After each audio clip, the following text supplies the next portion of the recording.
26 de junho é o Dia Internacional de Combate às Drogas.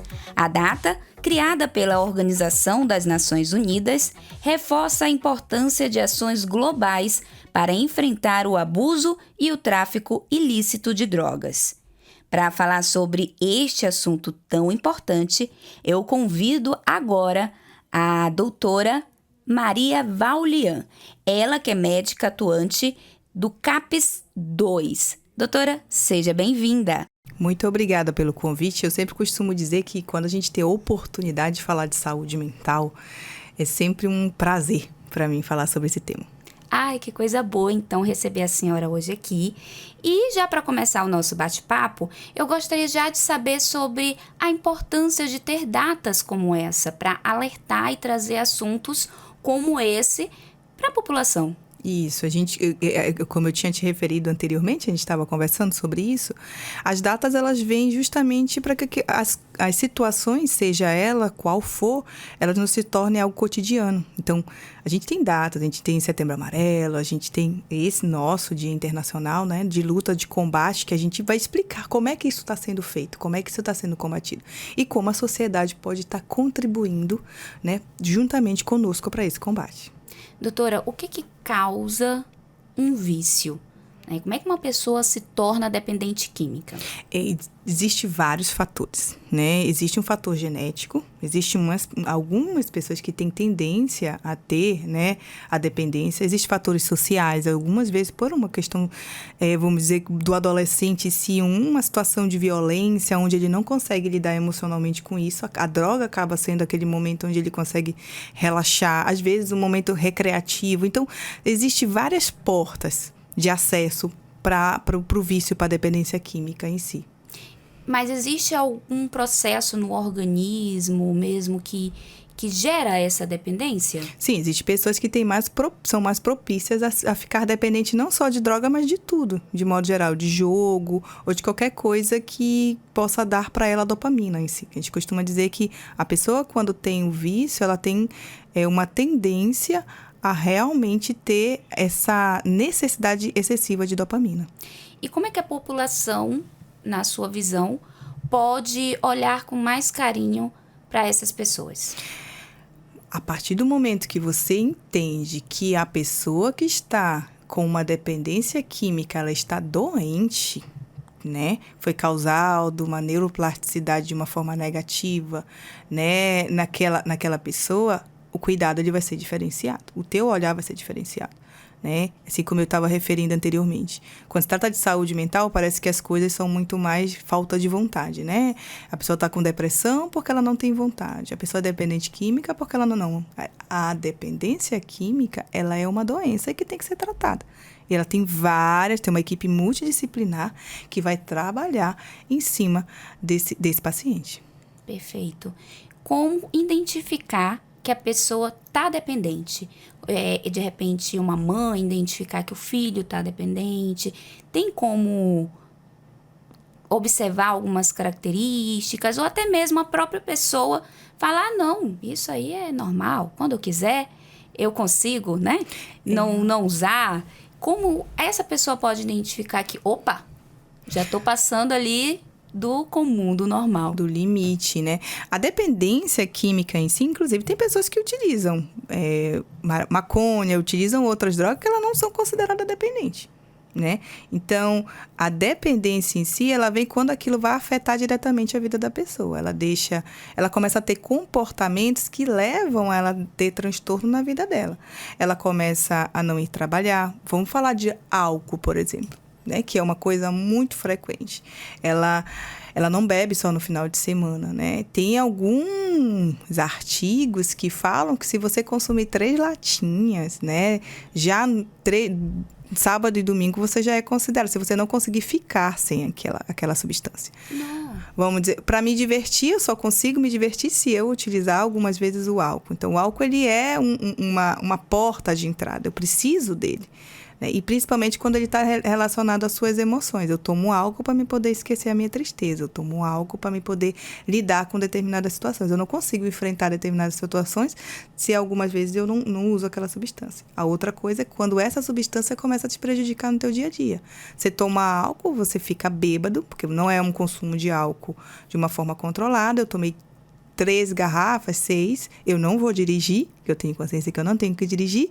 Eu vou para minha casa e no outro dia eu consigo ir trabalhar, no outro dia eu consigo ficar sem a famosa ressaca. Eu começo a faltar no trabalho, eu começo a ser menos produtiva, eu começo a não ter compromisso. Porque assim, o que você tem que entender? Que a droga em si, ela começa a ficar tão importante na vida daquela pessoa, ela tem tanta necessidade de ter aquela dopamina, que a gente está falando de dopamina. A dopamina, quando ela chega no encéfalo, a gente pode produzir ela normalmente, com a gente costuma dizer, com algumas atitudes que a gente vai ter, mas nenhuma vai ser tão alta e tão forte quanto o uso de algumas drogas. Então, o encéfalo diz, pronto, peraí, onde foi que eu consegui isso? Né? Ele começa a relacionar. Foi numa festa, por exemplo. Aí eu quero isso de novo. Né? Então, às vezes, você passar por frente de algum lugar, a gente está falando já de uma pessoa que é dependente química, de forma geral. Você passar de frente de algum lugar, aquela pessoa começa a ficar agitada. Ela começa a frequentar sempre os mesmos lugares, os mesmos amigos. Ela tem um ciclo de amizade que, às vezes, é um ciclo que leva ela a tendenciar ao uso daquela droga. Então, tudo isso é reconhecido pelo encéfalo. A gente costuma dizer que tem modificações encefálicas bem características de um paciente que é dependente químico. Então, por isso que a gente tem que olhar isso como se fosse doença. Então, isso faz com que ele mude o quê? O seu comportamento. Às vezes, os pais, a gente vai falar de adolescente, querem que o filho tenha... não, ele vai ter empatia. Ele vai você não tem pena da sua mãe, você não percebe quanto... Não, ele não consegue perceber, porque ele está doente. Pronto. Deu para entender, mais ou menos? Sim, deu para entender? Sim, a pessoa, pelo que eu entendi, a pessoa busca aquela sensação de bem-estar que teve e quando se torna ali constante... sempre buscando e perde o controle. Exatamente. Tipo, hoje eu não consigo. Ela já não quer tomar banho, ela já não quer comer, ela já não quer fazer absolutamente nada. Ela só quer usar. Ela quer buscar aquilo. É interessantíssimo. Uma pessoa que está em fissura, que a gente costuma dizer, que é disparada, que a gente usa essa linguagem, né? A pessoa não quer saber de nada. Ela só quer usar. Então, ela não come. A pessoa fica extremamente emagrecida. Então, ela não tem, basicamente, autonomia encefálica. Ela vive em função de buscar aquela dopamina. Eu acho interessante a gente ressaltar que isso não tem idade e nem classe social. Exatamente. Porque muitas vezes a pessoa pode direcionar, criar um estereótipo que é voltado para determinada classe ou até gênero também. Mais homens para o álcool, mais mulheres para tal situação. Mas isso não tem nada a ver. Não, isso é independente. Independente da sua classe social, independente da sua raça, da sua cor, do sexo.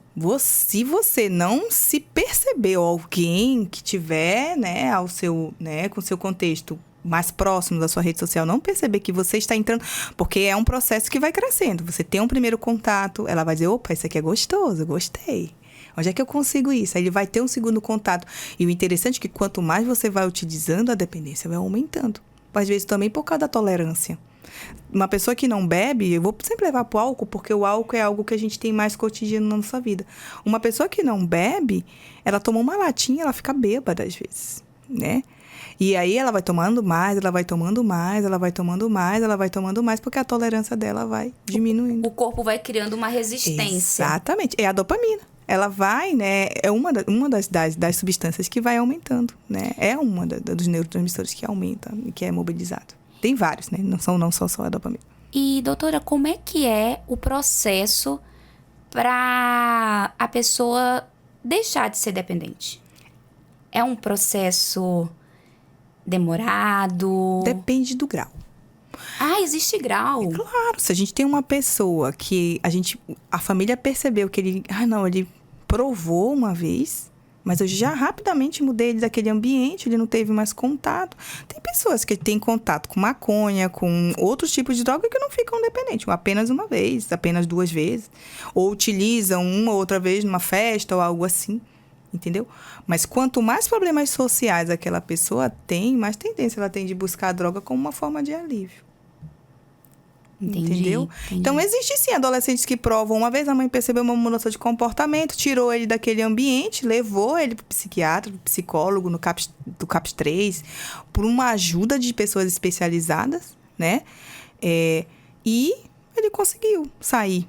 Por quê? Vamos dizer assim, e olha como é interessante. Dentro do tratamento, existe um processo de mais ou menos 15 dias, para você ver como é, da pessoa longe da droga para ela poder desintoxicar, né? E a partir disso a gente começa a tomar outras providências, que são mais comportamentais. Às vezes é medicamentosa, a gente tem que entrar com algumas medicações, mas o que é interessante ressaltar é que algumas medicações, dependendo do tipo de droga que aquela pessoa utiliza. Então, cada caso é um caso. A gente não tem um protocolo dito. É interessante, eu gosto muito, eu amo, né, a profissão, a minha especialidade. Por quê? Porque ela não é uma especialidade que ela tem eu tenho um protocolo para lidar com. Eu tenho que te escutar, eu tenho que entender o que foi que levou você a ficar doente. Para poder ter todo um olhar e dizer, olha, com Deus o livre guarde. Qual é o seu nome? Lana.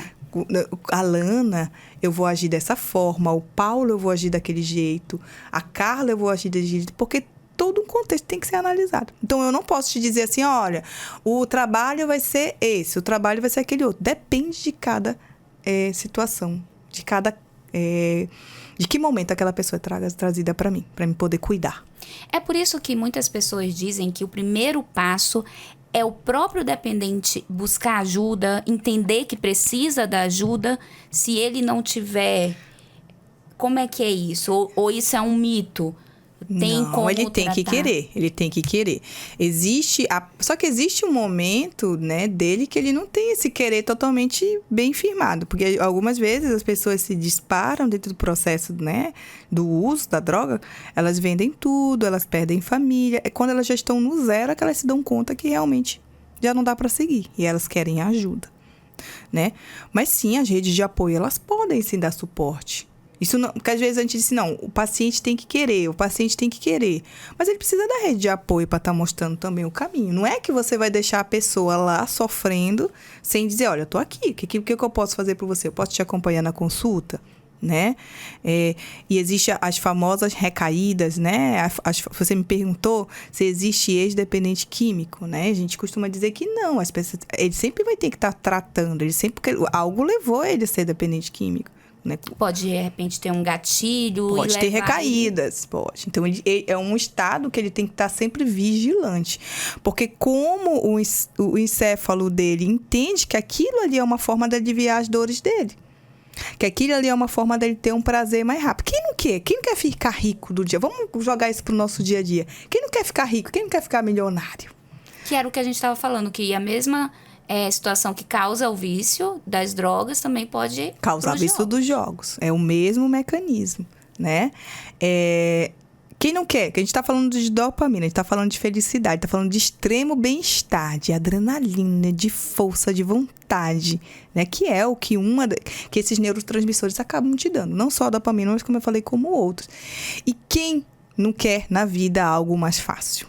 Porque ele entende que isso aí é mais fácil. Então, ele vai estar sempre atento. Olha, tem aquela forma, né? Tem essa outra forma. Então, o tratamento ele é feito para que as pessoas possam ter uma noção, ter outras fontes de prazer, ter uma vida totalmente saudável. E levando em consideração que é um transtorno porque aquilo trouxe que a pessoa perdeu o emprego, perdeu a família e perdeu absolutamente tudo, algumas vezes. E quando essa pessoa ainda tem a família... Qual a atenção que os familiares precisam também?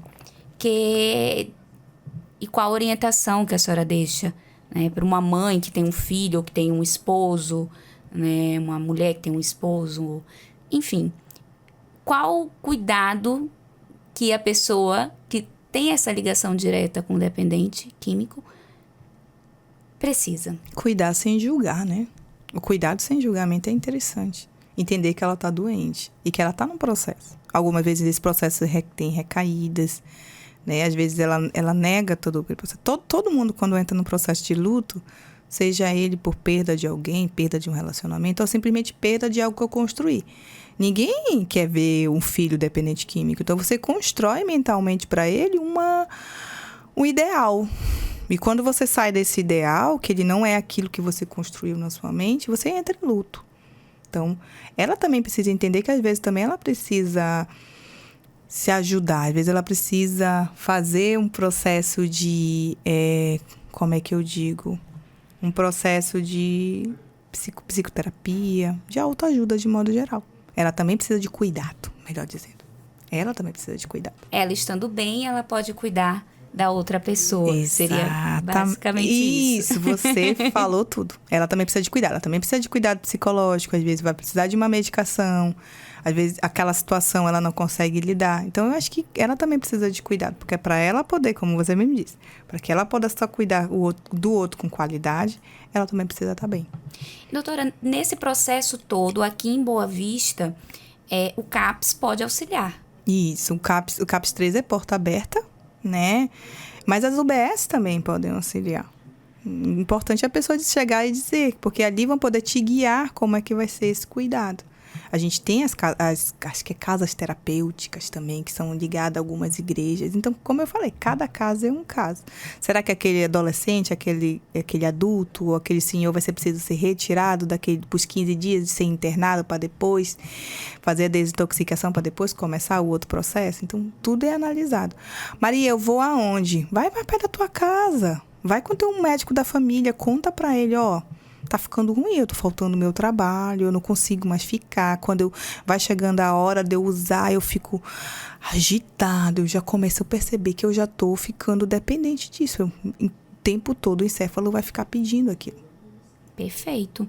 E antes de mudar aqui e voltar para a próxima pergunta, a senhora falou agora na última frase, na última fala, sobre a questão que o CAPS 3 é porta aberta. O que isso significa, doutora? Que você pode ir na instituição e marcar sua consulta.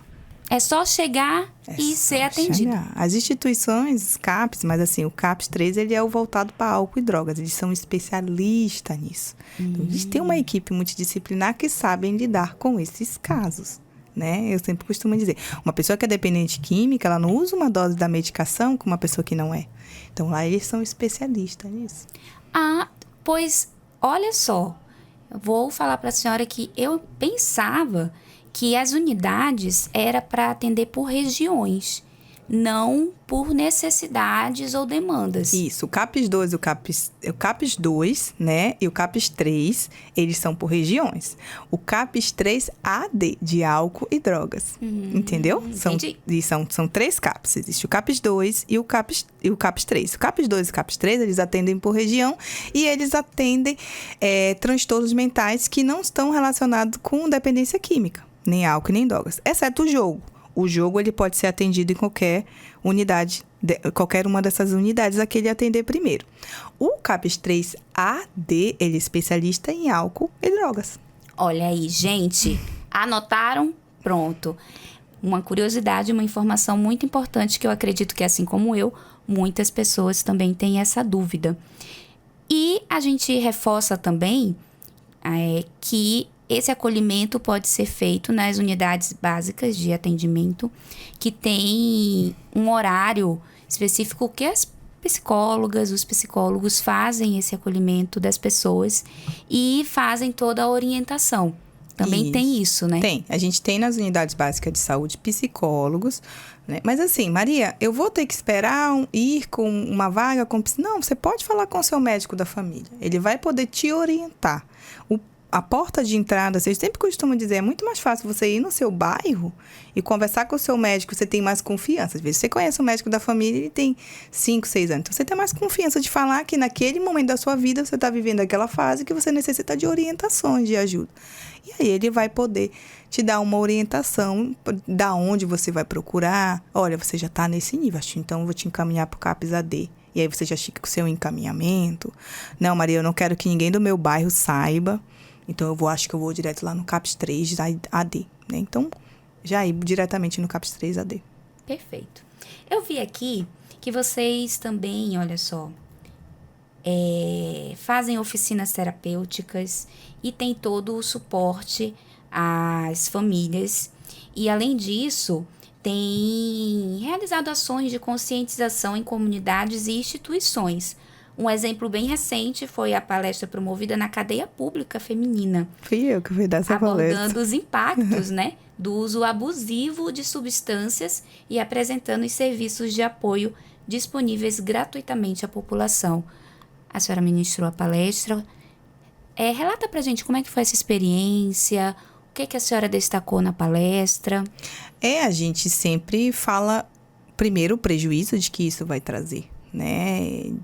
De como que isso alterou. Porque algumas vezes na cadeia pública, algumas pessoas estão lá por causa dessa dependência. Né? Então, já é algo que algumas vezes para elas é real. Elas estão lá por causa dessa dependência. Então, as palestras, elas são como orientação mesmo para a sociedade, dizendo que a gente tem pessoas, né, dispostas a dar esse tipo de substância para os nossos adolescentes, até para a gente mesmo. Mas que a gente precisa ver as consequências de tudo isso, de como que isso traz os prejuízos. Então, nas palestras são mais de orientação mesmo, de prevenção, de falar que existe, de que está aí, de que é um perigo, que não é legal. E que tem tratamento. A senhora percebeu, de repente, uma diferença, assim, no público, nos anos de experiência, né, que a senhora tem, no público feminino e no masculino, de resistência, de buscar ajuda? As mulheres, geralmente, elas são mais abertas ao apoio psicológico? Sim, as mulheres sempre são as melhores. Que é a mulher que traz o homem, né? Então, ele sempre vem acompanhado com ela. Ela que tem a percepção, né, de que não tá algo legal. Mas o homem vem também muito sozinho, né? Mas, assim, claro, se a gente for colocar na proporção, sempre a gente tem atendimento de mais homens do que mulheres. E os adolescentes também, né? Perfeito. Olha só, o CAPS 2 ganhou uma nova sede no bairro Messejana, ampliando a capacidade de atendimento para cerca de 1.050 procedimentos por mês. Isso é importantíssimo, né, doutora? Isso, mas lembrando que o CAPS 2, ele não é especialista em álcool e drogas, né? O especialista em álcool e drogas é o CAPS que está aqui pertinho de você. Aqui é Villeroy. Na rua de trás. Pronto. No São Francisco. No São Francisco. O CAPS perto, gente. E tem uma equipe no CAPS 3. Gente, lembrando que eu trabalho no 2, hein? Se alguém quiser me encontrar, é no 2. Mas no CAPS 3 tem uma diretora que é maravilhosa, né? Que é a Doriana. Tem o Kiman. Vou logo dar nome aqui. Tem o Kiman. Quem vocês vão precisar buscar, Exatamente. Tem o Cássio. Tem uma equipe toda, Dani, que é a psicóloga, que tá lá. Gabriela, ela vai me matar, mas eu vou, que é uma TO, uma terapeuta ocupacional. Então, o que eu quero dizer? Que tem toda uma equipe preparada para poder acolher, né? Os pacientes que vão estar lá, né? Lembrando que o CAPS 3, ele tem a administração estadual, né? Municipal. O CAPS 2 é a administração municipal, onde eu trabalho. Mas, Maria, eu precisava ir contigo, né? Eu não queria contar isso para ninguém. Eu posso no CAPS 3, do CAPS 2? Pode, é porta aberta também. A gente conversa, a gente vê também, lá também a gente pode encaminhar. O que é interessante é você entender que você pode buscar ajuda. Que a gente está aqui para poder apoiar. Quando eu falo a gente como rede de atenção psicossocial, o RAPS, né? A gente está aqui para poder acolher você nesse momento da sua vida. E o paciente sempre tem que entender que ele não é a dependência química dele. Ele é muito mais do que isso. E ele vai estar num espaço sem julgamento. Doutora, hoje, especificamente, a gente está falando da dependência química.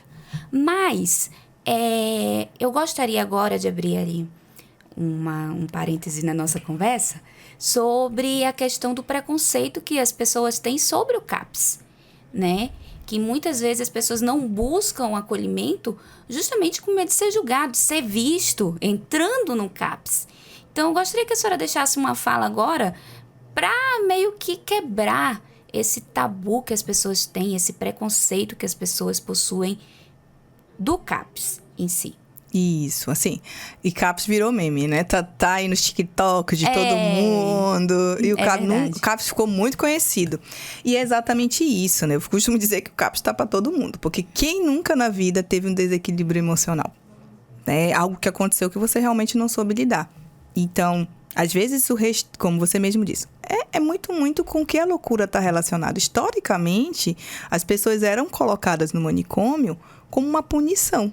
Então, quando você fala de loucura, quando você fala de fora da realidade, as pessoas já imaginam a pessoa falando, né, sozinha no vento, dizendo que é Cristóvão Colombo, ou com alguma coisa muito extrema, né? Ela tem medo de chegar nesse extremo, mas ao mesmo tempo ela não busca ajuda. Então, o fato de você não procurar ajuda, sim, você pode sair fora da realidade. Porque uma depressão pode ter um surto psicótico. A pessoa pode começar a ver coisas, a pessoa pode começar a ouvir vozes só pelo fato de uma depressão grave. Então, é interessante você buscar ajuda. Por exemplo, como é isso, Maria? Como é que funciona a rede? Vou dar aqui um guia, mais ou menos. Se você percebe que o seu transtorno ele é leve para moderado, procura a UBS, né? A Unidade Básica de Saúde. Se você vê que você já está escutando vozes com ideação suicida, com planejamento, procura o CAPS. Né? Eu vi que o paciente está em surto, está se batendo, eu não consigo conter, procura a emergência do HGR. Então, você tem aonde todos os pontos para poder procurar ajuda. O que é melhor? Você procurar uma UBS? Olha como eu coloquei. Eu coloquei uma instituição que está perto da sua casa, coloquei as instituições que estão mais no centro, que são os CAPS, e coloquei o HGR. Qual é que você quer estar? Porque é uma evolução. Se você não cuida, né, lá no postinho da sua casa, lá no começo, você vai acabar parando no HGR.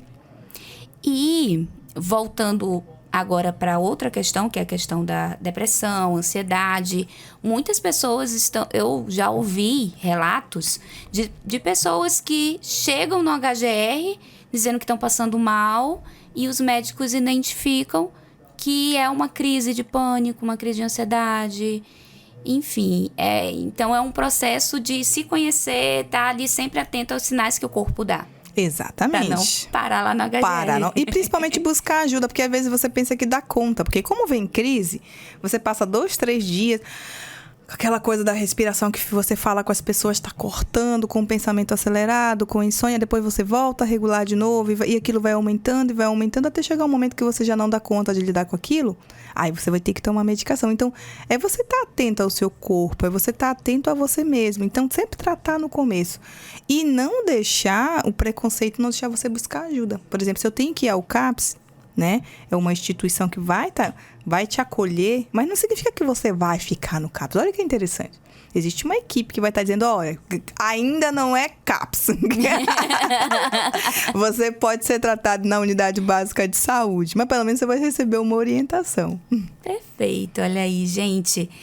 E voltando agora a falar sobre a dependência química, em um momento da nossa conversa, a senhora falou que tem a questão genética, né? Que a pessoa pode ter geneticamente ser mais propícia a isso. Exatamente. Certo? Agora, eu gostaria de falar sobre a questão dos pais e das mães que bebem, como a senhora falou também, que vamos falar da bebida, que é algo mais frequente, na frente dos filhos. E culturalmente, eu já vi também, presenciei alguns pais, dá aí pro menino, né, pra criança, besteira, né, e tal.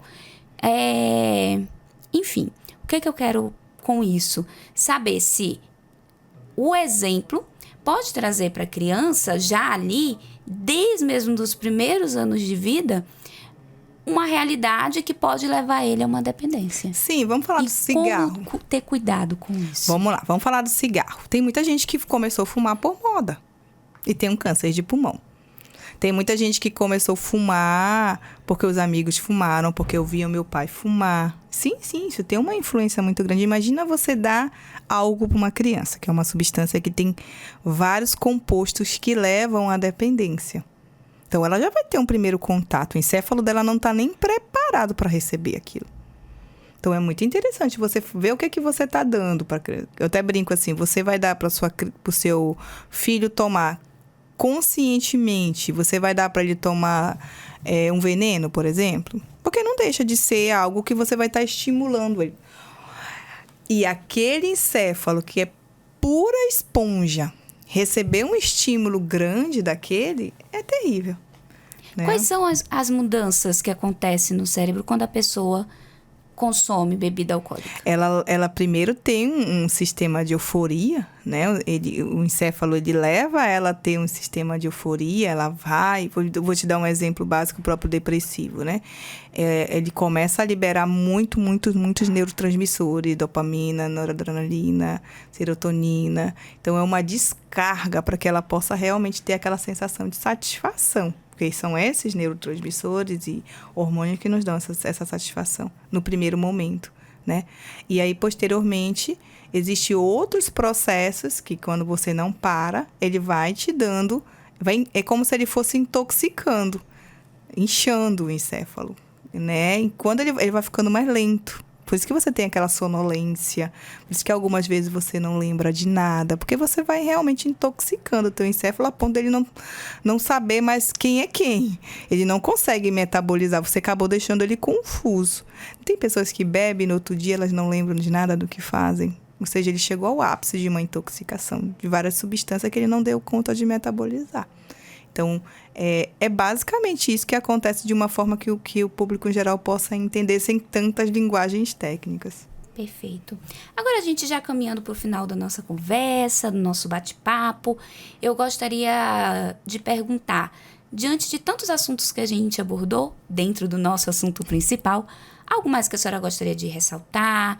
Um recado para a população, para quem está nos acompanhando? Sim. Dos pais, né? Poderem prestar atenção no comportamento dos filhos, estarem sempre perto.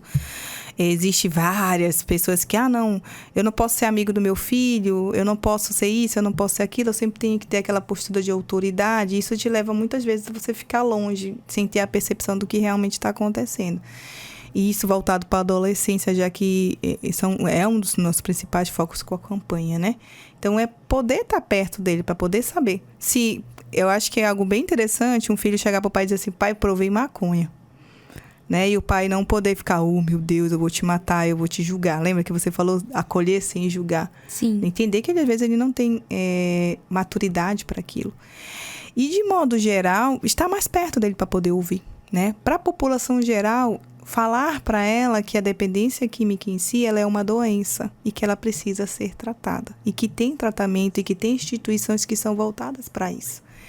Né? A quebra do preconceito, olhar ele como doença faz toda a diferença. Né? Para que aquele paciente possa realmente chegar mais cedo possível, mais precocemente possível ao atendimento, né? Psiquiátrico, psicológico da equipe multidisciplinar. Então, a quebra do preconceito é o caminho. Perfeito! Olha aí, não poderia ter outra pessoa para falar sobre o assunto. Eu gostaria de agradecer a sua disponibilidade de tempo, compartilhar o seu conhecimento com a gente. Hoje a senhora trouxe muitas informações que eu tenho certeza que vai fazer a diferença em quem acabou de escutar todo o nosso bate-papo. Muito obrigada! Eu que agradeço. Como eu falei, para mim é sempre um prazer falar sobre saúde mental, até porque é uma temática que eu amo muito, demais. Então, é sempre um prazer. Sempre que precisar, a gente vai estar por aqui. Obrigada mais uma vez. Eu conversei com a doutora Maria Vaulian, ela que é médica atuante no CAPES 2. E nós finalizamos aqui mais uma edição do Entrevistas DPE. Hoje nós falamos sobre o dia 26 de junho, o Dia Internacional de Combate às Drogas. E olha, gente, eu reforço para você. Se você gosta de acompanhar assuntos de interesse público, basta nos escutar pelo Deezer, Spotify ou YouTube. Seja sempre bem-vinda, seja sempre bem-vindo. Eu sou Lana Francis e até a próxima. Tchau, tchau!